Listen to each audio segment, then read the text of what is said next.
आपणा सगळ्यांना माहिती आहे की मुंबई महानगरपालिकेचा अर्थसंकल्प शनिवार 4 फेब्रुवारी रोजी महापालिका आयुक्त सादर करणार आहेत। गेले वर्षभर महापालिका अस्तित्वात नाही आहे। नियमाप्रमाणे महापालिकेचे नगरसेवक हे आपापल्या विभागातल्या ज्या सगळ्या गोष्टी आहेत किंवा जो विभागामध्ये विकासासाठी जो निधी लागतो, विकासाच्या ज्या गरजा आहेत, ह्या गरजा सगळ्या स्टँडिंग कमिटीकडे देतात आणि या सगळ्या गरजांवरती चर्चा होऊन स्टँडिंग कमिटी अर्थसंकल्प जो तयार करते तो स्टँडिंग कमिटीला मंजूर होतो। स्टँडिंग कमिटीनंतर तो हाऊसमध्ये मंजूर केला जातो आणि त्यानंतर तो महापालिका आयुक्तांना आणि मग आयुक्त तो जाहीर करतात। आयुक्तांचा हा अधिकार आहे।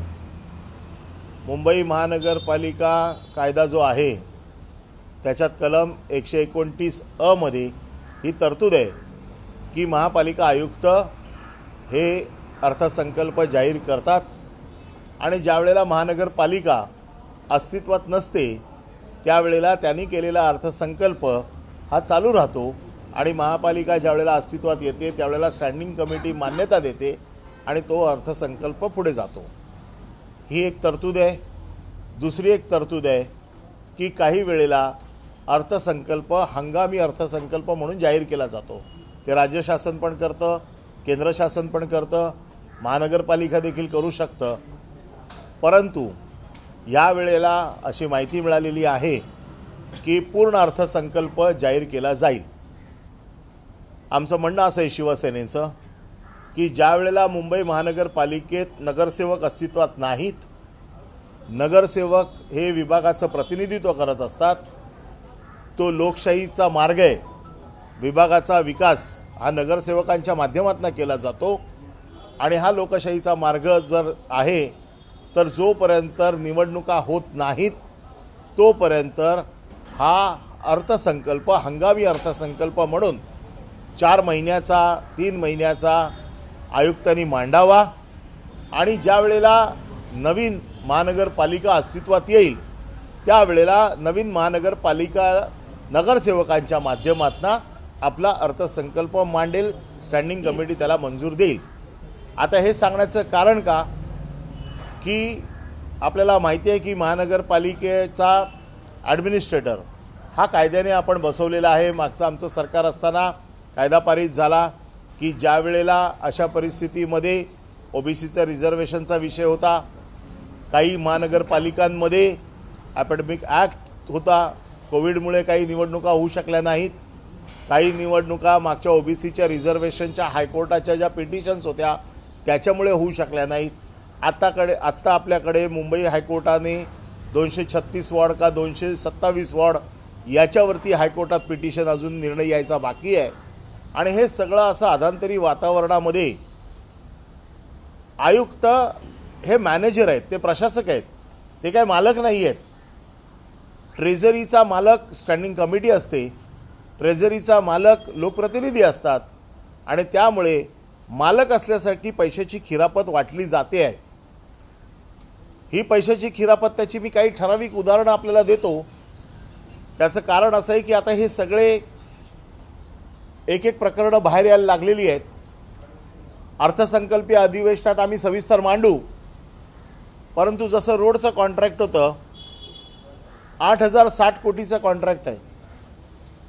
ही सगळे छोटी छोटी कॉन्ट्रॅक्ट्स एकत्र करायची आणि आवडीच्या 1-2 लोकांना देऊन टाकायची। अशा प्रकारचे प्रकार हे महानगरपालिकेत चालू आहेत। याला कोणाचा पाठिंबा आहे, कोणाचा त्याच्यावरती असर झाला आहे, हे सगळं आता तपासून बघण्याची गरज आहे। खरं म्हणजे प्रशासकाचं काम आहे की प्रशासन चालवणं, गैरहजेरीत महापालिका जोपर्यंत अस्तित्वात येत नाही तोपर्यंत त्यांच्या गैरहजेरीत हे प्रशासकाचं काम आहे की तात्पुरती व्यवस्था आहे। जरी त्यांना अधिकार दिले असतील, मला जर गाडी चालवायचं लायसन मिळालं आहे याचा अर्थ मला 180च्या स्पीडने गाडी चालवण्याचा अधिकार नाही जरी माझ्या गाडीला 180चा स्पीडोमीटर असला तरी अपघात करण्याची मला अधिकार दिलेले नाहीत. जरी आयुक्तांना अधिकार दिलेले असले तरी सगळी छोटी छोटी कॉन्ट्रॅक्ट्स एकत्र करायची, आणखीन मेगा तिकीट मेगा स्कॅम ही सध्या पॉलिसी आत्ता आपल्याकडे स्कीम चालू आहे. 1700 कोटीचं तुम्ही ब्युटिफिकेशनची टेंडर काढली, 1700 कोटी ब्युटिफिकेशनची टेंडर काढली, ती एकत्र केली आणि एकत्र करून तुम्ही सगळं देताय. काही ठराविक लोकांनाच मिळणार आहे. ही रिंग चालू आहे. SWDची कॉन्ट्रॅक्ट्स आत्ता येत आहेत. SWDमध्ये आता वर्षानुवर्ष चाललेला पॅटर्न आहे तो बदलून जलमिशनचा जो दिल्लीचा पॅटर्न आहे, जो ट्रायल बेसवरती घेतला होता, त्या कॉन्ट्रॅक्टर लोकांना फक्त त्यांचं उदाहरण देऊन इकडे काही लोकांना टेंडर देण्याचा घाट घातलेला आहे. 1700 कोटी ब्युटिफिकेशनला एकत्र टेंडर आणि वरती फर्निचरचं, स्ट्रीट फर्निचरचं वेगळं 200 दिला काही ठराविक लोकांनाच. हे ठराविक लोक कोण आहे? आता जे काही मोठे इन्फ्रास्ट्रक्चर मधले लोक आहेत ते लोक बेंच पुरवणार आहेत असं म्हणतायत रस्त्यावरची. ही नावं, हे सगळे डॉक्युमेंट्स हळूहळू येतील बाहेर. आणि ही बाहेर काय आम्ही आणत नाही आहेत, हे आपसातले मित्र जे आहेत ना हेच आमच्याकडे माहिती देत आहेत. त्याच्यामुळे ती जशी जशी येतील तशी तशी आम्ही मांडू आणि सभागृहात तर सगळीच मांडू, तोपर्यंत सगळंच येईल. परंतु ज्या पद्धतीने आज कमिशनर आणखीन प्रशासक एकच माणूस आहे मुंबई महानगरपालिकेचा, त्याच्यामुळे कॉमन इंटरेस्ट आहे. आणि म्हणून प्रशासनाने ही जी काही म्हणजे ज्याला बेलगाम काम चालू आहे त्याला लगाम कोण काढणार? कारण पूर्वी जर प्रशासन एखादा प्रस्ताव आणला तर तो महानगरपालिकेत चर्चा व्हायचा, त्याच्यावरती नगरसेवक आपली मतं मांडायची, त्याच्यावरती चुकीच्या गोष्टींवरती बोट ठेवलं जायचं. आज चुकीच्या गोष्टींवरती बोट कोण ठेवणार? आता साधी गोष्ट आहे, आदित्य ठाकरे पर्यटन मंत्री असताना त्यांनी Bandra Mahim fort cycle track बनवला होता. ह्या सायकल ट्रॅकला फार मोठा विरोध झाला. ज्यांनी विरोध केला त्यांनी प्रचंड सांगितलं भ्रष्टाचार आहे, हे आहे, ते आहे. आपल्याला माहिती आहे की मागच्या आठवड्यातच त्याची वर्क ऑर्डर निघाली. मग या सरकारमध्ये आता भ्रष्टाचार नाही झाला? ज्यांनी विरोध केला होता ते आता काही बोलत नाही आहेत, ते गपचूप बसलेत. म्हणजे शिवसेनेच्या सरकारमध्ये केलेल्या कामामध्ये भ्रष्टाचार, आणि हीच कामं त्यांनी केली तर त्याच्यात भ्रष्टाचार नाही, हे कसं होऊ शकतं? आणि म्हणून हे जे काही सगळं मेगा तिकीट मेगा स्कॅम ही जी काय स्कीम चालू आहे ही आम्हाला मान्य नाही. याच्यावरती शिवसेना जोरदार आवाज उचलेल. आणि म्हणून आज आम्ही ही मागणी करतो. अधिकार जरी असला तरी त्या अधिकाराचा गैरवापर केला जातोय आणि म्हणून फक्त 4 महिन्याचं बजेट त्यांनी मांडावं आणि ज्या वेळेला महानगरपालिका येईल, ज्याची येईल त्याची, त्यांचे नगरसेवक मांडतील, चर्चा करतील. मुंबईच्या विकासाचा प्रश्न जो आहे, या मुंबईच्या विकासाच्या प्रश्नावरती नगरसेवक ही अथॉरिटी आहे, त्या अथॉरिटीच्या माध्यमातून जे काही प्रस्ताव जातील त्याच्या माध्यमातून गेले कित्येक वर्ष विकास होतोय, तसाच विकास याच्या पुढे देखील झाला पाहिजे. म्हणून ही मागणी आज आम्ही करतोय शिवसेनेच्या वतीने.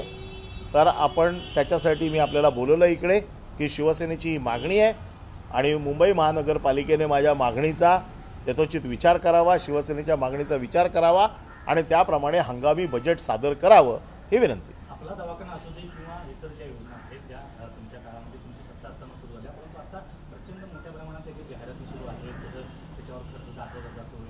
अनेक योजना ज्या आहेत रस्त्यासारख्या त्या आणल्या. मुंबई महापालिका निवडणूक लक्षात घेऊन जे आणलं जाते का त्याचं सर्व श्रेय जे आहे ते आपल्याकडे मिळावं असं आमचं श्रेय मिळण्याला काही नाही. जो सत्तेत बसला आहे त्याने श्रेय घ्यावं. जी कामं चालू आहेत, जे कामं मंजूर झालेली आहेत ती कामं बंद करा असं म्हणत नाही. त्याच्यासाठीच ॲडमिनिस्ट्रेटर आहे. ॲडमिनिस्ट्रेटर हा त्याच्यासाठीच आहे की जसं सिलिंग आहे, काम चालू आहे, म्हणजे कोस्टल रोडचं काम चालू आहे, हे बंद पडता कामा नये. जे काही प्रोजेक्ट्स मागच्या सरकारमध्ये झाले असतील या सरकारमध्ये चालू ठेवायला आमचा विरोध नाहीच आहे. परंतु नवीन नवीन गोष्टी आणायच्या केवळ एका माणसाच्या मेहरबानीवरती. आयुक्त ठरवणार सगळ्या गोष्टी. आयुक्त ही एक अशी संस्था झालेली आहे जी आता मालक झालेली आहे मुंबई महानगरपालिकेची. आणि त्यांनी जर अशा प्रकारे ठरवलं आणि नवीन नवीन प्रोजेक्ट्स आयुक्तांनी आणूच नाही आणि ज्या पद्धतीने आणली इतक्या वर्षाची जी सिस्टीम आहे ती फॉलो न करता ज्या पद्धतीने काल पण मी काही वॉर्डामध्ये गेलो होतो, प्रभाग समितीचा जो फंड होता जो नगरसेवकांच्या माध्यमातून जात होता, हा फंड आता डायरेक्ट आयुक्तांच्या माध्यमातून जातोय. आणि मी जी माहिती घेतली, सगळ्यात जो छोटा वॉर्ड आहे त्याला सगळ्यात जास्त फंड. मग भौगोलिक असेल, लोकसंख्येच्या दृष्टिकोनातनं असेल, कुठल्याही दृष्टिकोनातनं असेल, कमी वॉर्ड कमी रचना ज्याची आहे, कमी मतदार जिथे आहे, कमी लोकसंख्या जिथे आहे, त्याला सगळ्यात जास्त निधी. ही सगळे प्रकरणं एक एक मी बाहेर काढतो आता. आणि मग अशा परिस्थितीमध्ये हे राजकारण चालू राहील. परंतु अर्थकारणाला शेवटी काहीतरी शिस्त असायला पाहिजे. आणि ही शिस्त ह्याच्या जी सिस्टीम आत्तापर्यंत लोकशाहीने ठेवलेली आहे, ही जी काय स्थानिक स्वराज्य संस्था ज्या केल्या गेल्या या त्याच्यासाठीच केल्या गेल्या ना. आणि म्हणून त्यांनी कुठलंही काम जे मागे चालू आहे, आमच्या सरकारमध्ये आम्ही केलं होतं ते पुढे चालू राहिलं आहे, चांगलं काम करत असतील, कोणाचंही ऑब्जेक्शन असायचं कारण नाही. मग जे टेंडर मागच्या सरकारमध्ये आम्ही काढलं त्याच्यावरती भ्रष्टाचाराचे आरोप केले, तीच टेंडर आत्ता काढली गेली. मग STPचा असेल, बाकी सगळ्या गोष्टी असतील, या सगळ्या गोष्टी येतील. पण आज मुद्दा असा आहे की आयुक्तांनी नवीन टेंडर काढताना या सगळ्या ज्या गोष्टी होती याला हरताळ फासलेला आहे. एकत्र सगळ्यांना करायचं आणि काही ठराविक लोकांना फक्त द्यायचं टेंडर, हा जो घाट घातला जातोय याची सविस्तर माहिती आपल्याला मी प्रत्येक वेळेला देत जाईल. परंतु आज मी मागणी करतोय की 4 महिन्याचंच फक्त बजेट करावं. साहेब, बजेट मांडण्याची तयारी जवळपास पूर्ण झाली असेल, सध्या बजेट मांडलं गेलं पूर्ण कालावधी करता, तर मग पुढे काय ते तुम्ही त्यावरती शिवसेना आंदोलन करेल.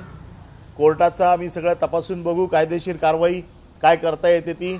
जर त्याच्यामध्ये सगळ्या तरतुदी तपासून, शेवटी हा प्रश्न लोकशाहीचा आहे आणि कायदा आणि लोकशाही या दोन्ही गोष्टी एकत्र चालल्या पाहिजेत.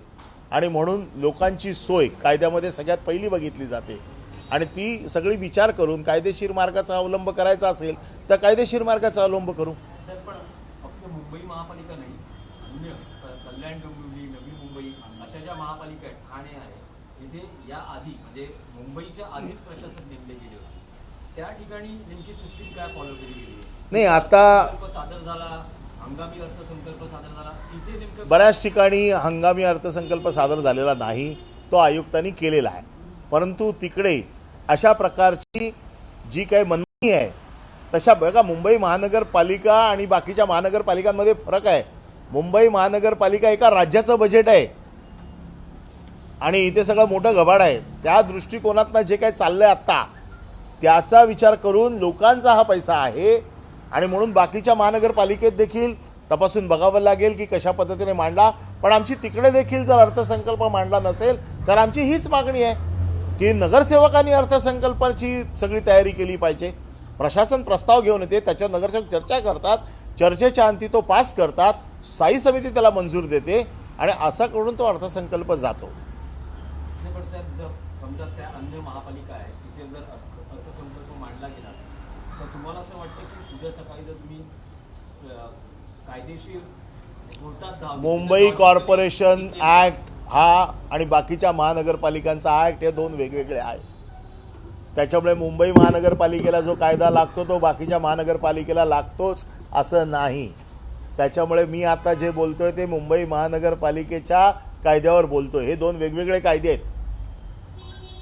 त्याच्यामुळे ह्या कायद्यावरती बोलतोय, त्या कायद्याचा विचार करायचा असेल तर त्याच्यावर बोली. राजकीय प्रश्न विधान परिषदेच्या मध्ये सुरू आहे, त्या सुरू आहेत. मौर्याला चांगलं यश मिळताना दिसते, परंतु अजून पुरस्कृत केलेले शिवाजी पाटील उमेदवार जे आहेत ते अजून काटाकाटाची लढाई दिसते. एकंदरीत काय वाटतं? सगळे निकाल येऊ देत, त्यानंतरच बोलणं जास्त सोयीचं राहील. कारण विधान परिषद आहे, आपल्याला माहिती आहे, सुरुवातीला निवडून आलेला नंतर गटांगळ्या खातो, नंतर गटांगळ्या खालेला निवडून येतो. याचा अनुभव मी स्वतः घेतलेला असल्यामुळे ज्याची जीभ दुधाने भाजलेली आहे तो ताक देखील फुंकून पितो. साहेब, म्हाडाच्या अधिकाऱ्यांनी काही पाहणी केली का? काल तुम्ही घेऊन जाणार होता, काही मागणी हो, वगैरे दाखवण्यासाठी ते दाखवू शकले नाहीत. त्यामुळे मी जे परवाच्या दिवशी सगळ्या गोष्टी ज्या बोललो होतो त्या आता सगळ्या खऱ्या ठरलेल्या आहेत. एकटाच जाणार आहे का? मी सगळेच प्रकारचे जेवढे प्लॅटफॉर्म याच्यासाठी अवेलेबल आहेत त्या सगळ्या प्लॅटफॉर्मवरती लढणार. धन्यवाद.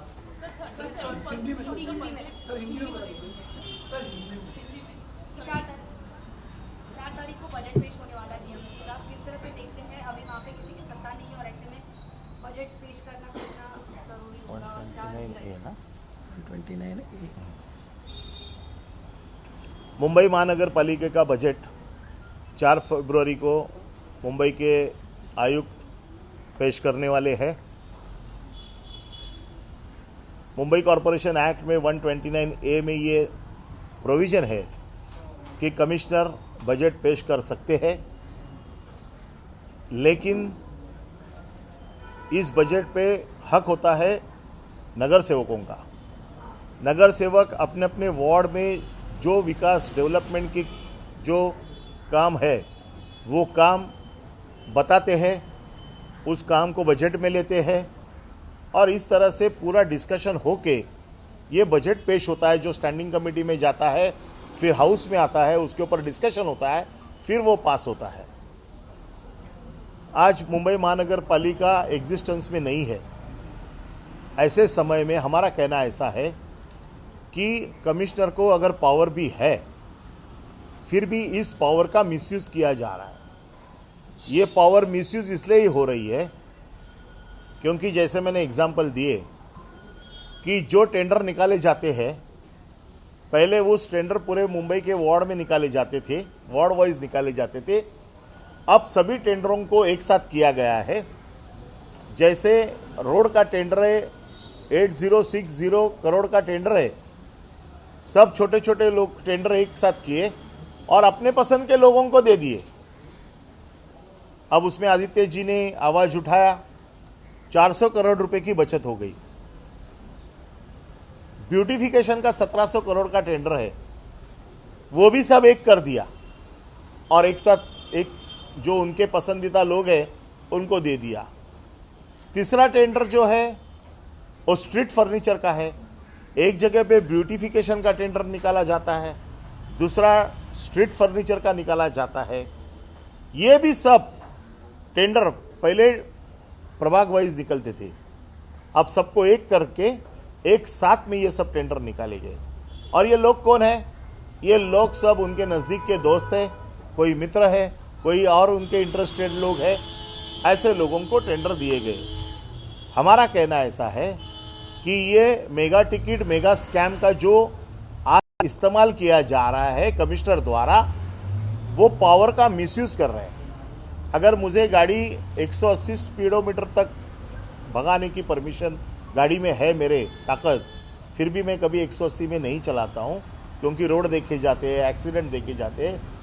तो एक्सीडेंट करने के लिए उस कुर्सी में नहीं बिठाया, उनको बिठाया है लोगों की सेवा करने के लिए. जो प्रोविजनल जो कंप्लायंस होने चाहिए वो कंप्लायंस करने के लिए उनको बिठाया. जो प्रोजेक्ट चालू है वो चलने चाहिए, एडमिनिस्ट्रेटिव काम कोई रुकना नहीं चाहिए. लेकिन यहाँ पर जो स्कैम चल रहा है, जो भ्रष्टाचार चल रहा है, एडमिनिस्ट्रेटिव भ्रष्टाचार जिसको कहते हैं, वो चल रहा है, उसको रोकने के लिए कमिश्नर ने सिर्फ 4 महीने का ही बजट बनाना चाहिए. ऐसी मांग आज शिवसेना की तरफ से हम कर रहे हैं और इस मांग को अगर पूरा नहीं करते हैं तो हम इसके ऊपर जो ऑप्शंस हमको दिखाई दे रहे हैं उस ऑप्शन पे हम काम करेंगे. क्योंकि ये जो बजट है ये लोगों के लिए है, ये इनके किसी के घर की प्रॉपर्टी नहीं है. तो इस बजट को अगर सही ढंग से अगर लोगों के लिए करना है तो नगर सेवकों ने लाना चाहिए. फिर जब महानगर पालिका 2-4 महीने में जो आएगी वो अपना काम करेगी और उस वक्त लोगों की जितनी भी डेवलपमेंट के जो काम बाकी है वो उस बजट में आएंगे. अदरवाइज ये जो चल रहा है ये कुछ लोगों को सेटिस्फाइड करने का काम चल रहा है, कुछ मित्रों को बड़ा करने का काम चल रहा है. इसके स्कैम के पेपर्स आहिस्ता आहिस्ता अपने अपने दोस्त बैठे वहाँ पर वो हमारे पास भेज रहे हैं, वो हम आपके सामने लाएंगे. बजट सेशन अब शुरू होगा महाराष्ट्र का, उसमें लाएंगे. लेकिन आज हमने ये मांग की है कि ये बजट इंटरिम होना चाहिए और अगर ये बजट वो लाते हैं तो उसके ऊपर शिवसेना आंदोलन करेगी. 37% ही बजट इस्तेमाल हुआ है पिछले बजट में जो था, और बाकी का जो बजट है वो इस्तेमाल ही नहीं हुआ है. लगभग 22,000 करोड़ का बजट था, उसमें से सिर्फ 8 करोड़ का 8,000 करोड़ का इस्तेमाल तो क्या इसका कहना चाहिए? इसका मतलब ये है कि बजट पूरी तरह से इस्तेमाल नहीं कर की उसका रीज़न एक है कि नगर सेवक अवेलेबल नहीं है। अगर नगर सेवक जहाँ पर अवेलेबल है वहाँ वो पीछे लगता है, टेंडर प्रोसेस के पीछे लगता है, जो फॉर्मेलिटीज़ करने का काम अपने डिपार्टमेंट में वो खुद उसमें इनिशिएटिव करता है, वो सबसे बड़ा चैनल है। इस बजट को इम्प्लीमेंट करने का सबसे बड़ा चैनल अगर कोई है तो वो नगर सेवक है। उस नगर सेवक का अगर एब्सेंस में आप इस तरह का बजट लाओगे, कितना भी बड़ा बजट लाओगे, वो 30-35% के ऊपर नहीं जाएगा। और ये सिर्फ लोगों को खुश करने का काम हो रहा है। बजट दे दो, उनके दे दो, कैशबैक ले लो, किकबैक हो जाएगा, बात खत्म। फिर उनको इम्प्लीमेंट हो या नहीं हो, उनसे उनको क्या लेना देना है। कमिश्नर को कोई पूछने जाने वाला है नहीं कि मुंबई का डेवलपमेंट नहीं होगा या होगा। हम तो मुंबई वासी हैं, हम तो पहले हमारी जिम्मेदारी है। तो कमिश्नर को ये समझना चाहिए। इसलिए कमिश्नर को डिक्लेयर करने में और ये अपना जो क्या उनका जो प्लान है वो एग्जीक्यूट करने में उनके लिए कोई दिक्कत नहीं है। उसी लिए हम ये मांग कर रहे हैं कि ये बजट इंटीरियम होना चाहिए। तो चुनाव के बाद ही बजट होना चाहिए, बीएमसी चुनाव के बाद। इंटीरियम होना चाहिए और चुनाव के बाद में जो जिसकी महानगर पालिका आएगी वो अपना बजट खुद पेश करेगी। किरीट सोना ने जब प्रोजेक्ट करने के बाद म्हाडा ने जो कार्रवाई की, पूरक कार्रवाई की, क्या उसके ऊपर म्हाडा ने आपको कुछ पत्रिकाएं, कुछ लिखा, कुछ जवाब दिया आपको? आपने तो उसी दिन दे दिया ना मैंने कि म्हाडा ने उसमें लिख के दिया है कि उस जगह का मेरा कोई संबंध नहीं है करके। आपको मिला नहीं तो आपको दे देता हूँ copy. Thank you. Konkan Dnyaneshwar Mhatre जे आधी तुमच्या गटाचे उमेदवार होते, नंतर ते बाळासाहेबांची शिवसेनेमध्ये गेले, ते भाजपकडनं अधिकृत उमेदवार लढवतात, त्यांचा विजय झालेला आहे। त्यांचा विजय तुम्ही कितपत हे मानताय? शिक्षण नाही, ही मी म्हटलं ना की ही शेवटी नोंदणीची निवडणूक असते। ज्यांची नोंदणी चांगली आहे ते जिंकतात। त्याच्यामुळे याचा पूर्ण आता निकाल लागू देत, कोणाची किती नोंदणी होती, पहिल्या पसंतीची किती मिळाली, दुसऱ्या पसंतीची किती मिळाली, हे सगळं बघून ठरवता येईल। त्याच्यावर आत्ता भाष्य करणं योग्य नाही। एबीपी माझा, उघडा डोळे बघा नीट।